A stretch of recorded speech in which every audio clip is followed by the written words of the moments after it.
Hello everyone, and in the absence of Ian Street, let me say welcome to the north. We're in Salford. We've had a bit of an expedition up here. The highlight of the day probably being saving 40 quid on the train tickets just by going through Wigan. Ewan's been and picked up his pin badges from Man City and Man United, which we visited before he started collecting pin badges. And we've made it via a pretty roundabout bus route and inadvertently bumping into a Salford fan on the bus. We've made it to the stadium because he told us exactly where to get off. Before Ewan reads through the team news, I've been struggling for the last sort of 3 or 4 hours.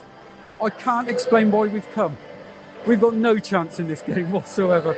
And so far I've counted, I think there's 28 people in the away end, but there's still probably 25 minutes until kick-off, so I imagine there'll be 20 or 30 more. Team's been named. Ewan, you're going to run through it? Hello, welcome to the North. So in goal we've got Jordan Wright, Liam Shepherd, Cam Evans, Matt Baker is the captain, Ryan Delaney, Tom Davis, Harrison Biggins, Sven Spangler, Ben Lloyd, James Crowell, Courtney Baker-Richardson. On the bench, Sean McDonald, Joe Thomas, Michael Spellman, Lewis Jameson, Nathaniel Poku, Jaden Warner and Cole Jarvis. I'm not capable of doing any of the tactical analysis because I don't really look into football that deeply, but looks like it's 3 centre-halves. Cam Evans come back in to start from pretty much nowhere, and CBR back, which, given our lack of goals and our lack of ability certainly to take penalties, is at least a positive that we might have a penalty taker on the pitch now. Salford, just a couple of things. I don't think they're anyone's favourite club, but I've got to be fair to them. Everybody up here is incredibly friendly, and the ticket prices are so reasonable. So it's 17 quid for an adult that I think a lot of other League Two clubs could learn a lot from. And I've got to give a shout out to their supporter liaison officer, who has had a couple of panicky emails from me around public transport and stuff, and could not have been more helpful. So well done, Salford.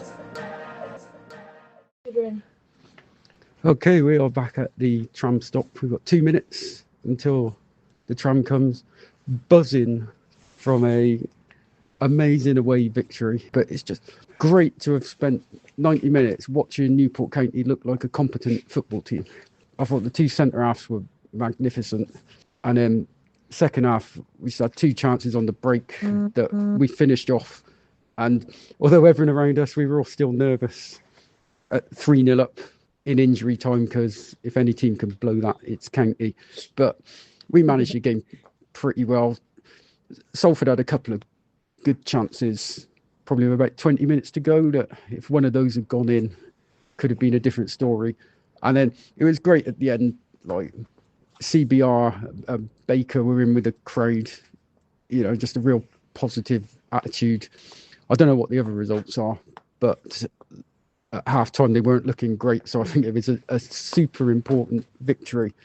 And if we can come up here and beat them, then there's no reason why we can't beat other teams in this division. So there's a tiny little sliver of hope, and Manchester's just a great place to come for an away day. There's just so much stuff to do here. Ewan, what do you think? I thought Courtney Baker-Richardson's better at centre-back than he is at striker. Apoku was being fouled left, right and centre, but again, it doesn't really matter because, we won. Lloyd took his finish superbly. He could have shot it earlier. He took it round the keeper, 2 defenders on the line, small little gap in. I wasn't even sure how Apoku's went in. A goal's a goal, they always say. And just before our tram gets in, we move on, and it's the start of Fight Back half of February and Fight Back March. Come on, the Port!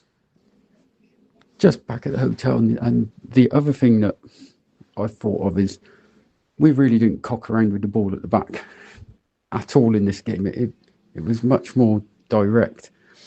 And okay, Wright's kicking isn't the best, but it was so much nicer than just seeing them pinging the ball around their own penalty box. So hopefully that's a sign of things to come as well.